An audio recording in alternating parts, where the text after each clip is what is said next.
Hello everyone, welcome to my channel H D Orion.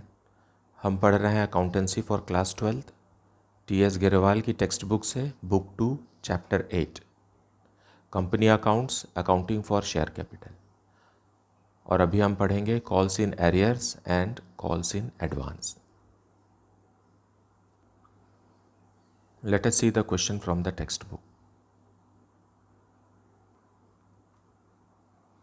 Question number 23. Ghosh Limited made the second and final call on its 50,000 equity shares at the rate of rupees 2 per share on 1st January 2016. The entire amount was received on 15th January 2016 except on 100 shares allotted to Venkat. मतलब 50,000 equity shares पर second and final call 2 rupees का due हुआ और 100 shares के अलावा जो कि वेंकट का है बाकी सारे ड्यू पैसे मिल गए। Pass necessary journal entries for the call money due and received by opening calls in arrears account. तो सिर्फ सेकेंड एंड फाइनल कॉल का ड्यू और रिसीव की एंट्री करना है। Let us see the solution. So solution 23 in the books of Ghosh limited journal entries. Company 1 जनवरी 2016 को second and final call due कर रही है। So equity share second and final call account debited to equity share capital account.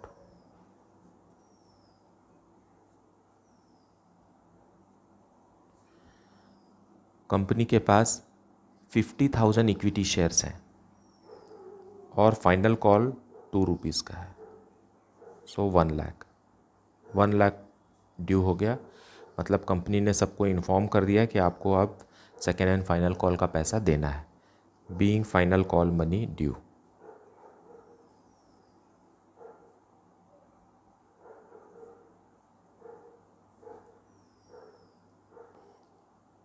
अब receive हो रहा है 15 जनवरी 16 को। सो बैंक में पैसा आएगा, बैंक अकाउंट डेबिटेड में आएगा 49,900 शेयर्स पर 2 रुपीज़ के हिसाब से, क्योंकि 100 शेयर्स पर फाइनल कॉल का पैसा नहीं मिल रहा है वेंकट का।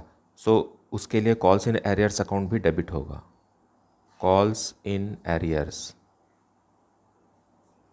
100 शेयर्स पर 2 रुपीज़ नहीं मिल रहा है। 2 equity share second and final call. So ये हो गया 200 रुपीज़ और इसको मल्टीप्लाई करेंगे तो आएगा 99,800। Being final call money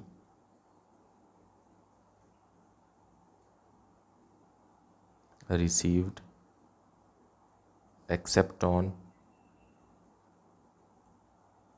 100 shares of Venkat. So that is the solution. Now let us see question number 24. Star Limited was registered with a capital of rupees 5 lakh in shares of rupees 10 each and issued 20,000 such shares at a premium of rupees 2 per share, payable rupees 2 per share on application, rupees 5 per share on allotment including premium, and rupees 2 per share on first call made 3 months later. So यहाँ पर 50,000 shares हैं 10 रुपये वाले, उसमें से सिर्फ 20,000 shares public को offer किए गए हैं 2 रुपीज़ प्रीमियम पे। तो एप्लीकेशन मनी 2 रुपीज़ का है, अलॉटमेंट में 5 रुपीज़ है जिसमें से 2 रुपीज़ प्रीमियम का है और फर्स्ट कॉल पर 2 रुपीज़ है। All the money payable on application and allotment was duly received but when the first call was made one share holder paid the entire balance on his holding of 300 shares. सारे पैसे application और allotment का मिल गया, लेकिन जब first call किया गया तब एक शेयर होल्डर जिसके पास 300 शेयर्स है उसने सेकंड कॉल का भी पैसा दे दिया, लेकिन एक दूसरा शेयर होल्डर था जिसके पास 1000 शेयर्स हैं वो फर्स्ट कॉल का पैसा नहीं दे पाया। Pass journal entries to record the about transactions and show how they will appear in the company's balance sheet. So let us see the solution. So solution 24, in the books of Star Limited journal entries, company 20,000 shares issue कर रही है, application में 2 rupees ले रही है। सो सबसे पहले bank में पैसा आएगा टू शेयर एप्लीकेशन अकाउंट।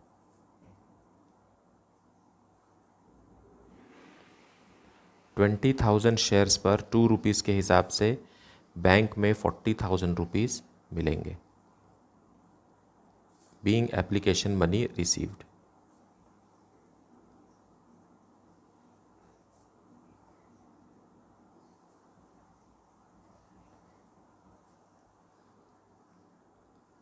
अब ट्रांसफ़र की एंट्री करेंगे या एप्लीकेशन मनी को कैपिटल अकाउंट में ट्रांसफ़र करेंगे। शेयर एप्लीकेशन अकाउंट डेबिट हो जाएगा और क्लोज़ हो जाएगा, क्योंकि एक बार क्रेडिट हुआ है और उतने ही अमाउंट से वो डेबिट होके क्लोज़ हो गया और पैसा ट्रांसफ़र कर देंगे शेयर कैपिटल में 40,000 being transferred to capital account.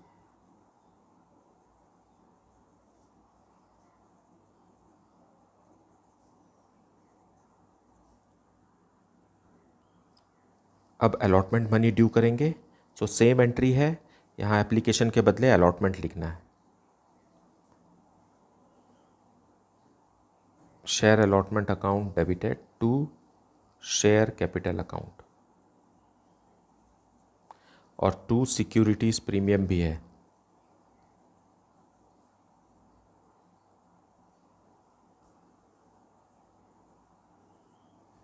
Share allotment में 20,000 शेयर्स पर कंपनी 5 रुपीज़ मांग रही है, मतलब 1 लाख रुपीज़ ड्यू कर रही है, जिसमें से 20,000 शेयर्स पे 3 रुपीज़ कैपिटल का है, मतलब 60,000, और 20,000 शेयर्स पर 2 रुपीज़ प्रीमियम का है, जो कि 40,000। बीइंग अलॉटमेंट मनी ड्यू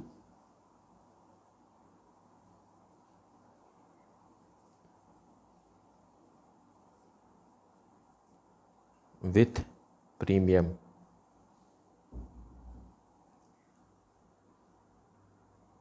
अब बैंक में पैसा रिसीव करेंगे तो बैंक अकाउंट डेबिट हो जाएगा टू शेयर अलॉटमेंट, अब क्रेडिट होके क्लोज हो जाएगा।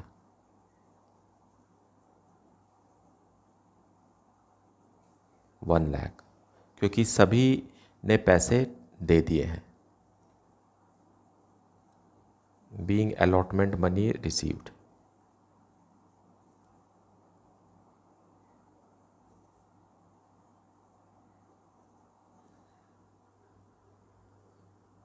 अब 3 मंथ्स आफ्टर, 3 महीने के बाद फर्स्ट कॉल ड्यू कर रही है कंपनी। डेट तो दिया नहीं है कंपनी ने, ये अगर पहला महीना है तो ये तीसरा महीना है। Share first call account debited to share capital account.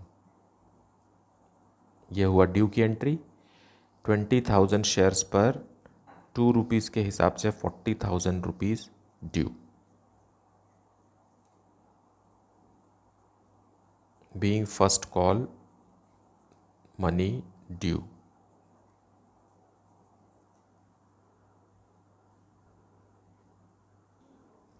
अब जब फर्स्ट कॉल का अमाउंट कंपनी रिसीव करेगी तो तब उसे पता चलेगा कि 300 शेयर्स पर एक शेयर होल्डर ने एडवांस पैसा दे दिया है, जो कि सेकेंड कॉल से रिलेटेड है, और 1000 शेयर्स पर एक शेयर होल्डर ने पैसे फर्स्ट कॉल के नहीं दिए हैं। तो ये दोनों को हमको अमाउंट रिसीव्ड के समय, मतलब बैंक की एंट्री के साथ ही एडजस्ट करना है, क्योंकि ड्यू की एंट्री के समय तो कंपनी को पता ही नहीं चल सकता कि कौन पैसा नहीं देगा या कौन एडवांस में पैसा देगा, क्योंकि कंपनी के पास अभी सेकेंड एंड फाइनल कॉल बचा है। So bank account debited. Bank account debited मतलब पैसा तो मिल रहा है, लेकिन 300 शेयर्स पर पैसे नहीं मिल रहे हैं फर्स्ट कॉल के, उसके लिए कॉल्स इन एरियर्स अकाउंट भी डेबिट होगा। Calls in arrears. To share first call account and 2 calls in advance. Calls in advance जो होता है वो क्रेडिट होता है। सो कितने शेयर्स पर कॉल्स इन एडवांस है? 300 शेयर्स पर है। और सेकेंड एंड फाइनल कॉल कितने रुपए का है? 3 रुपीज़ का है।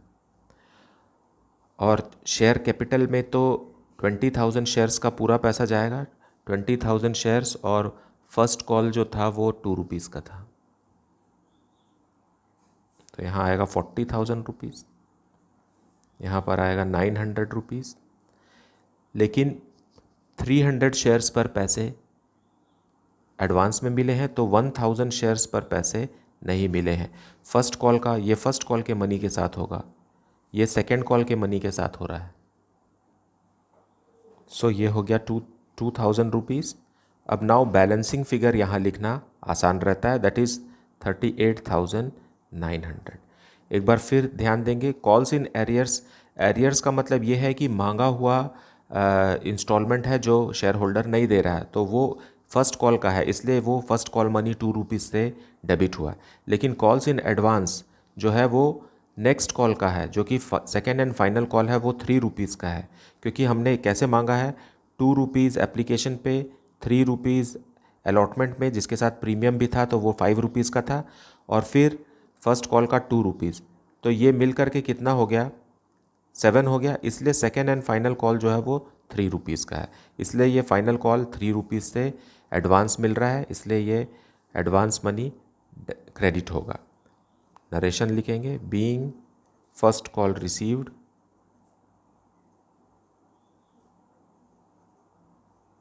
Except on 1000 shares and advance money received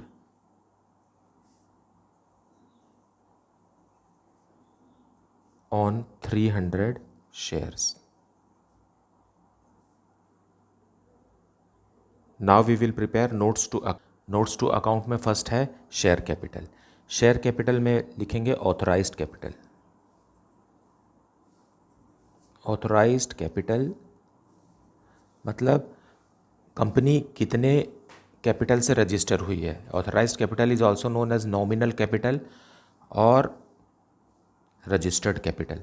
so 50,000 shares हैं।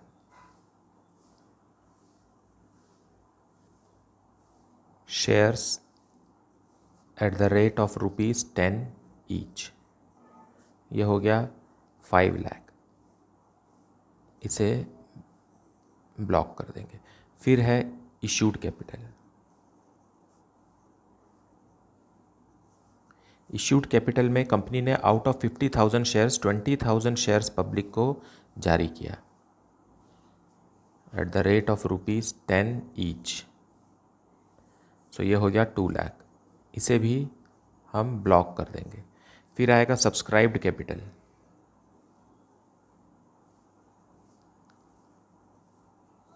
सब्सक्राइब्ड कैपिटल में भी कितने हैं? बिक तो पूरे गए, सो 20,000 शेयर्स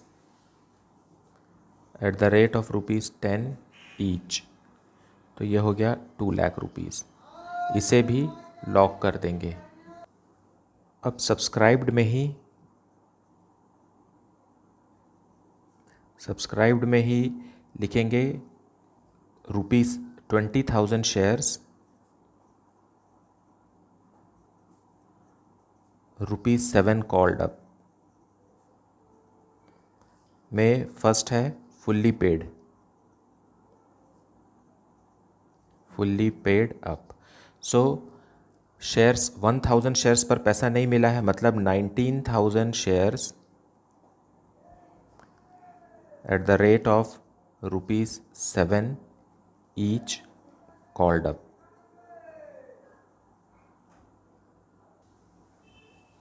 $1,33,000।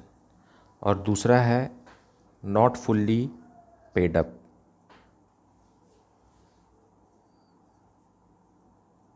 पेड अप में 1000 shares at the rate of ₹7 each, so ये हो गया 7,000। Less calls in arrears.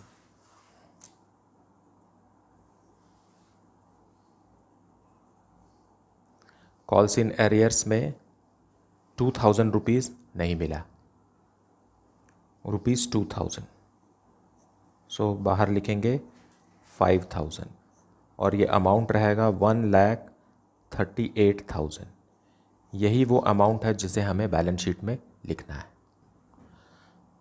अब सेकेंड नोट्स टू अकाउंट है other current liabilities.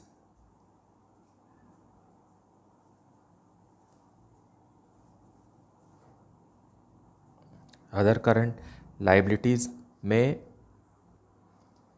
Calls in advance.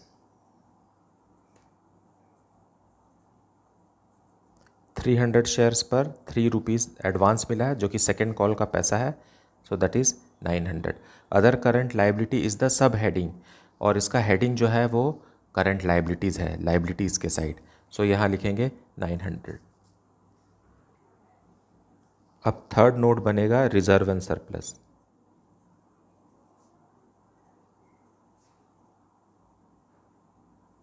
में आ जाएगा सिक्योरिटीज़ प्रीमियम,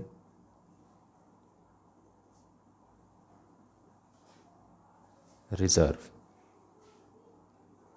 सो कंपनी ने 20,000 शेयर्स पर ₹2 सिक्योरिटीज़ प्रीमियम लिया है, मतलब और सब ने दे दिया है, इसलिए ये 40,000। अब फोर्थ नोट्स टू अकाउंट बनेगा cash and cash equivalent. Cash and cash equivalents,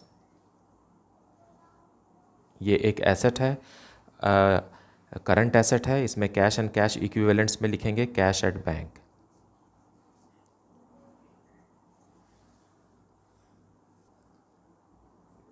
amount is 1,78,900। यही एक आइटम है जो एसेट्स में लिखा जाएगा, बाकी के ऊपर के जो 3 नोट्स हैं वो लाइबिलिटीज़ हैं। Now let us prepare balance sheet. So अब बैलेंस शीट बनाएंगे। कंपनी का बैलेंस शीट वर्टिकल बनता है। पहले लिखते हैं सारे लाइबिलिटीज़ को, उसके बाद उसका ग्रैंड टोटल, फिर उसी के नीचे सेकेंड पॉइंट में एसेट्स लिखते हैं, फिर उसका ग्रैंड टोटल लिखते हैं। अभी जितने इन्फॉर्मेशन अवेलेबल हैं उसी में ही हमें बैलेंस शीट बनाना है। सो शेयर कैपिटल में फर्स्ट नोट टू अकाउंट हमने बनाया था, उसमें आएगा 1,38,000। फिर सेकेंड नोट टू अकाउंट जो हमने बनाया वो अदर करंट लाइबिलिटीज़ है, जिसमें 900 रुपीज़ कॉल्स इन एडवांस है। और थर्ड है रिजर्व एंड सरप्लस में सिक्योरिटीज़ प्रीमियम रिजर्व 40,000।